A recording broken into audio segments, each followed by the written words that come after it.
What is the first thing Gojo is doing when he gets out of the box? That is a phenomenal question, and I'll get to that in a second, but first, I just want to say from the bottom of my heart, thank you all so much for 5,000 subscribers. Like, truly, from the bottom of my heart, the support from the community has been incredible, so thank you for giving me a chance. But back to the question, what is the first thing Gojo is going to do when he gets out of the box? And honestly, when we think about it, it's actually not been that long since Gojo got sealed in the manga time. It's actually about 3 weeks, give or take a few days, but in real life, it's actually been 1,135 days. Not that I'm counting or anything, but in the series, a lot has happened. The Culling Games began, Yuji has died and been brought back to life, Yuta has fought in a 3-way, Hikari lost an arm, Panda got obliterated, Mai died, Maki killed her entire bloodline, then ascended after some sumo therapy, Kenjaku defeated Yuki, Yuki turned into a black hole, and Kenjaku survived said black hole, and then possibly merged with Tengen. We don't know for sure yet. Sukuna finally used the Enchained Bind and Vow, Yuji lost his pinky, Megumi found that pinky with the help of Sukuna, what a good friend. And then Sukuna decided to move in with Megumi because Yuji's place was getting a little bit too cramped. A lot has happened since Gojo has been sealed. So as for what Gojo will do when he gets out the box, I think the first order of business is to go straight to Sukuna no matter what. In terms of priority right now, I think stopping Sukuna is extremely high on that list. I think whatever Kenjaku is planning right now comes to a grinding halt once Gojo steps foot out of that box. So I think the first order of business for Gojo is to run that fade with Sukuna immediately. Ideally, for me, I would love to see a rage moment for Gojo, similar to what we saw with Yuji after Junpei in the beginning of the series, because Gojo was going to have a lot of stuff to process of everything that's happened, and he's going to feel a lot of emotions. And I think the most pivotal one of all of those emotions will be pure, unyielding rage. Unfortunately, it's overshadowed by all this unyielding rage! Not only at Kenjaku for his schemes, but also as himself for allowing this to happen. Remember, if Gojo had disposed of Geto's body, Kenjaku would have likely never been able to take over him, and a lot of what's happened would probably never have happened. Or maybe it would, who knows. But I do know one thing, and that it is that Gojo would be actually incredibly sad if you were to be watching this video and not be subscribed, so you should probably fix that.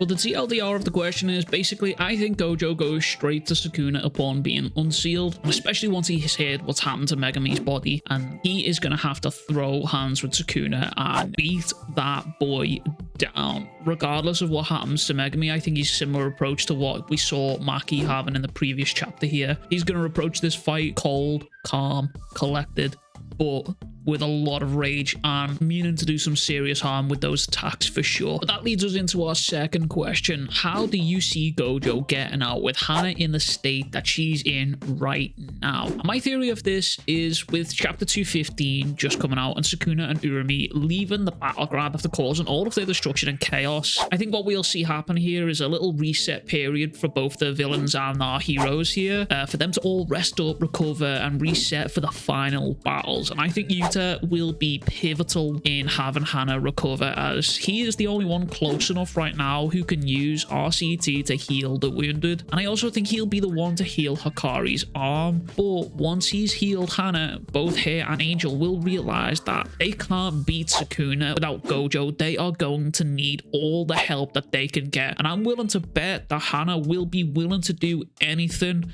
after seeing Megumi getting taken over like that. But after 215, it truly does feel like the Culling game has now come to a close, and we are about to move into that final massive battle arc, the Jujutsu Sorcerers versus the Curses, and I'm very, very excited to see it. I think we are going to get a little reset period, everyone heals up, and we're going to get ready to move and roll into war, basically a final mega battleground in the Culling games, high end period style, all out scraps. That's what I'm looking for right now. Did Meimei date Hikari? I think it is entirely possible. My theory is Meimei is one unscrupulous harlot, and she loves herself some moolah, you know what I'm saying? And I would be willing to bet that Hikari, being the young stud he is, won in some big way from some form of jackpot gamble, and Meimei smelt that shit from a mile off and went sprinting to get in on that action. And we all know Meimei ain't giving any when it comes to morals. So she went and sucked that man Hikari monetarily dry and literally, and then left his ass. And that's just my theory on the matter. I think she absolutely decimated Hikari's mental state and spirituality, because Meimei is a harlot. She's for the streets. She's all about that money. I mean, get that bag up, queen, but you're also a harlot, so we don't believe in that. But this brings me into my next question. Can we all agree that Hikari mid-diffs Yuta?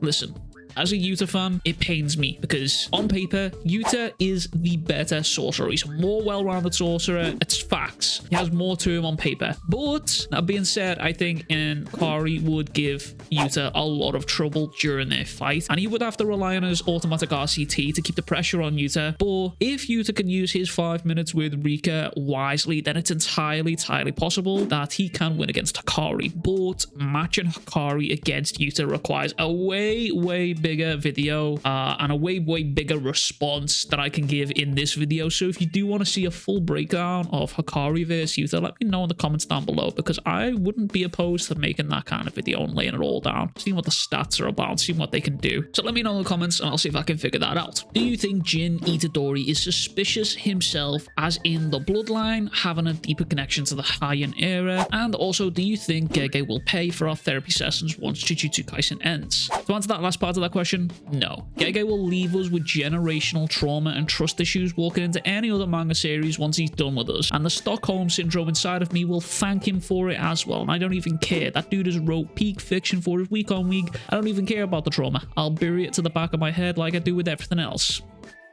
As for Jin Itadori, there is definitely something fishy with him for sure. The fact that Wasuke told him to stay away from Kaori because he'll die, and the fact that Jin was so insistent on having a child, even after being apparently warned about the dangers, makes me wonder whether he knew all along that Kaori wasn't Kaori and was in fact Kenjaku inside Kaori. But also something else that rings bells with me is Wasuke mentions how Kaori's death was, and then he's cut off by Kaori. And I wonder if both Jin and Wasuke knew Kaori's body was taken over, and that's why Wasuke mentions her death. There's a lot that's been left open for us to learn and find out about, and we truly don't have enough information on it without going into crackpot theory mode. But I do hope we will get an explanation at some point in the series before it ends, because obviously the Itadori family line right now has a lot of mystery surrounding it. Even Sukuna in the most recent chapter mentioning that Itadori is reminding him of someone else from back then. So there's a lot of stuff that's going on there that we don't know about, and we definitely do need answers for. Who do you think the last final villain of the series is going to be? Kenjaku or Sukuna? I've said this many times right now, but I can see a future with betrayal in it. One theory that I've mentioned and I really like is that Kenjaku has been built up this entire time as being this incredibly powerful, immortal, scheming being, and so far has not been stopped in anything that he's literally put his brain to. And I love the idea of him meeting with Sukuna and doing something that Sukuna